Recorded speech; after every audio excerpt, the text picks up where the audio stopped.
Hello, this is Deanne from Small But Kind of Mighty, and if you have kids or work with them and see a lot of this or this, then carry on watching because I have a 3-step process for helping you teach self-regulation to children.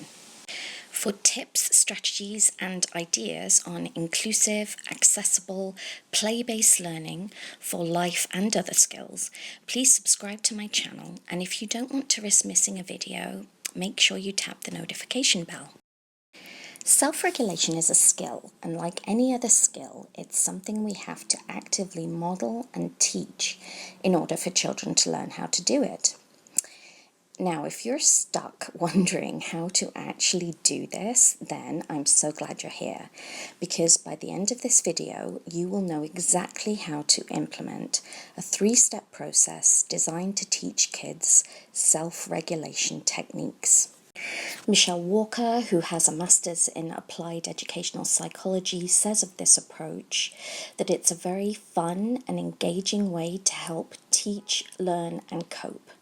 And you can read more from Michelle if you'd like to in a blog post that I will link to in the description box below. Telling and reading stories is probably the best strategy for teaching human beings anything, because they are something that we are all hardwired to respond to. I shared Luna's story in my last video about my Grumpy Moon package, but an additional resource included in the package is a social narrative called What Should We Do When We Feel Overwhelmed? Social narratives, sometimes referred to as social stories, but that's a trademark term, are a way to help teach skills and concepts in a story-based format. What Should We Do When We Feel Overwhelmed walks both you and your kids through 3 stages for safely dealing with feelings of stress, anxiety, and overwhelm. Stage 1 is to agree on a signal. Children, especially those who can't speak yet, or kids with a communication or developmental disability, and yes, even teenagers, often find it hard to work out how they feel, let alone express it or explain it to you. But they know when something is wrong. What Should We Do When We Feel Overwhelmed offers visual choices for kids to use as a signal. A break card, code yellow, a yellow traffic light. You and your kid can choose whatever your child understands and finds motivating as a way to signal to you that they're starting to feel overwhelmed. Okay, so let's assume you've read What Should We Do When You Feel Overwhelmed with your child, and you and your kid have decided to use a break card as a signal. Now you have to make sure you have break cards available where you will need them, on a key ring, on your child's backpack, at their placemat, in their work area at school. And you also have to teach your child how to use it. You can practice this when they're feeling good, but you also have to remember to teach them how to use it in the moment. So let's take a look at what teaching use of a break card might look like. Okay, so step 1 is signal. So let's take a quick look at how you would teach your child this step. So in this scenario, I'm going to be a child who is starting to feel overwhelmed, and my lovely assistant Jim is going to be the responsible adult in this scenario, who is going to help teach me how to signal that I'm feeling too much right now. So one of the really important things, if you're the responsible adult in this scenario, is that you don't want to add to the child's feeling of overwhelm. So try not to talk or ask any questions. Really just model being calm, try and be quiet, and show them what they should be doing to let you know they've had enough.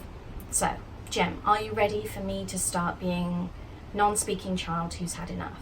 Yes, I'll pretend to be responsible adult. Okay, excellent. All right. So, hang on, I need to take my glasses off for this.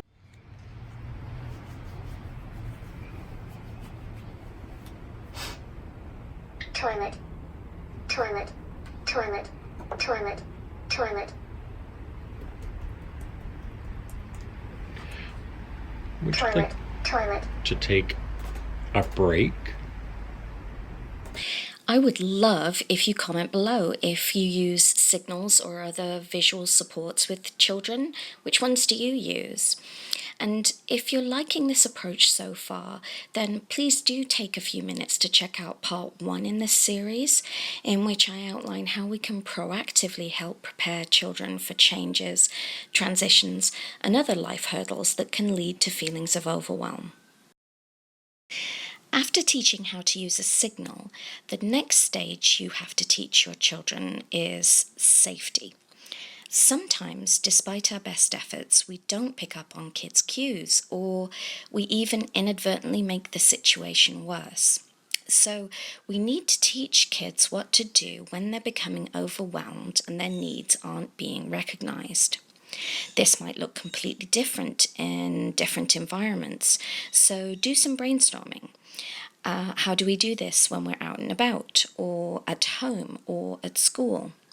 Again, once you've decided what the alternatives are, use visual supports so you can quickly show and remind your child what to do.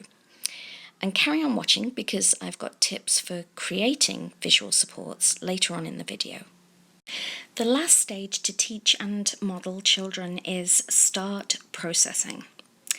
I've got tons of ideas in the What Should We Do When We Feel Overwhelmed social narrative for suggestions to process overwhelm.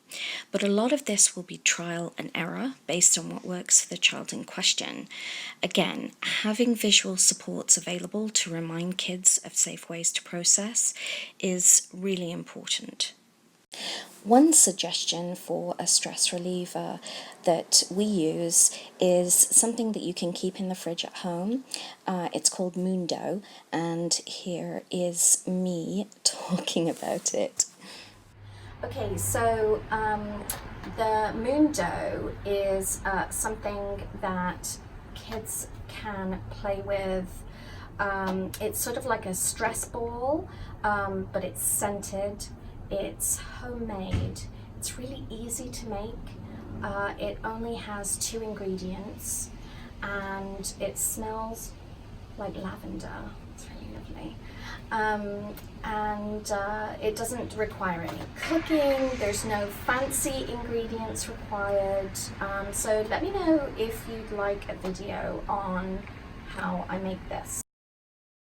Alright, so quick recap. Step 1 in teaching your kids this process of learning self-regulation was to read the social narrative. Step 2 is to actively teach and model the process by practicing and role-playing and creating visual supports as memory prompts. Step 3 is to check back in with your child, and I'd recommend the perfect way to do this is to go back and read What Should We Do When We Feel Overwhelmed, and this time connect it to their personal experience. So, for example, remember yesterday when you were super upset because our travel plans changed due to those road closures? We sat down, we had lots of hugs, we took some deep breaths. Did that help you? Which things made you feel better? Did anything make you feel worse? And remember, non-speaking children can still give you loads of feedback by pointing to visuals, using gestures, facial expressions. You know your kids best, so make sure you take their feedback into account, however it looks. I mentioned earlier that visual supports are not only helpful, they're really a vital part of this strategy if it's going to be successful. There are lots of them in the Grumpy Moon package, but I've also written a blog post which I will link to in the description, sharing my recommendations for creating your own cost-effective visual supports. If you find these tips, strategies and resources helpful, please let me know by liking this video, subscribing to my channel, and share the video with your fellow parents and educators. And don't forget to comment below to let me know, have you used visual supports or social narratives before? Is this something you'd love more information on? I can't wait to hear what you think. Take care, and thanks for watching.